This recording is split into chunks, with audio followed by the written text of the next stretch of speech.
शरद पवार। ये खून ही है मेरा ब्रांड।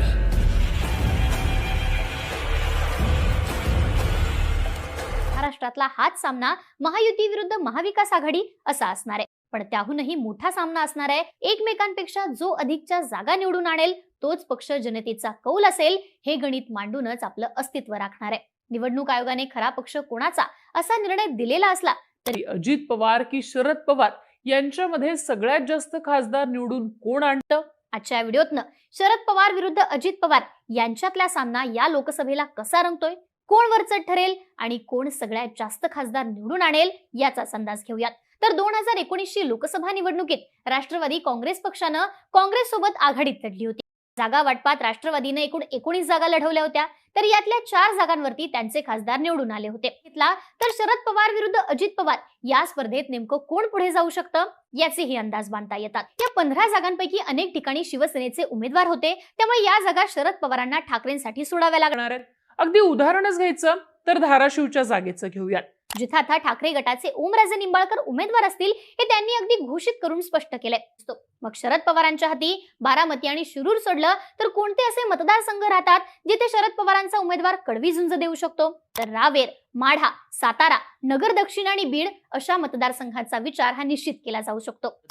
मागच्या वर्षी शरद पवारांच्या राजकीय कारकिर्दीचा शेवट झाला अशी टीका फडणवीसांनी केली होती, पण निकाल लागला आणि शरद पवार 4 खासदार घेऊन उभे राहिले। निकाल लागला आणि पवार फडणवीसांना मुख्यमंत्री पदावरून दूर करूनच उभा राहिले। कधी काळी पवारांकडे फक्त 5 आमदार राहिले होते, शरद पवारांसोबत तब्बल 53 आमदार होते जे त्यांना सोडून गेले होते।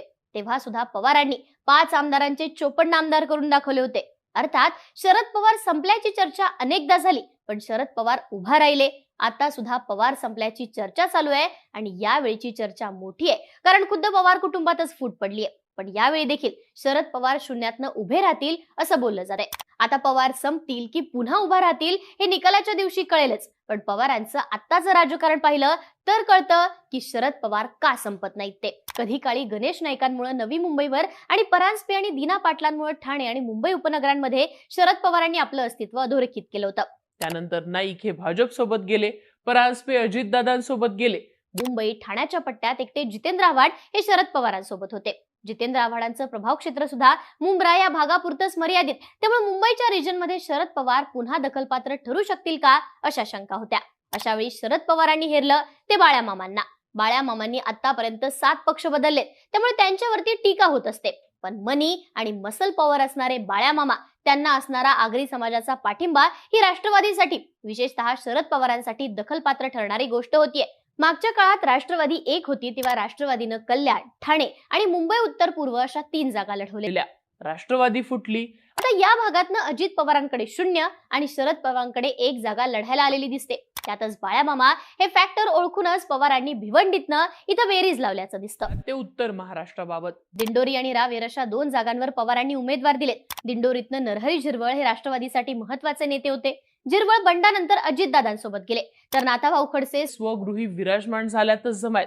मागच्या वेळी राष्ट्रवादीनं उत्तर महाराष्ट्रातनं जळगाव आणि दिंडोरीची जागा लढवली होती। यावेळी मात्र शरद पवारांकडे माणसंच नाहीयेत अशी चर्चा होती, पण अशा वेळी पवारांनी दिंडोरीतनं भास्कर भगरे या सर्वसामान्य उमेदवाराला ताकद दिली। पण पवारांनी खरे डाव टाकले ते रावेर मध्ये। खडसेंच्या पश्चात कोण याचं उत्तर पवारांनी श्रीराम पाटील यांना निवडून केलं। खडसे हे लेवा पाटील तर श्रीराम पाटील हे मराठा। मतांच्या दुहीचा फायदा, त्यात आर्थिक पातळ्यांवर समर्थ असणारा उमेदवार या श्रीराम पाटलांच्या जमेच्या बाजू। पवारांनी उत्तर महाराष्ट्रात सुद्धा बेरीज जुळवली आणि रावेरमधनं उमेदवार दिला। आता येऊयात ते नगरमध्ये। इथं अजित पवारांमुळे पवारांची मोठी वजाबाकी झाली होती। नगरची धुसफूस ओळखूनच पवारांनी अजित पवारांचा प्यादा गळाला लावला। इथं निलेश लंकेंना स्वतःकडे घेऊन बेरीज मारली। नगरप्रमाणेच बीड मध्ये सुद्धा पवारांनी मुंडेंसोबत अजित पवार गटात गेलेल्या बजरंग सोनावणे यांना सोबत घेतलं।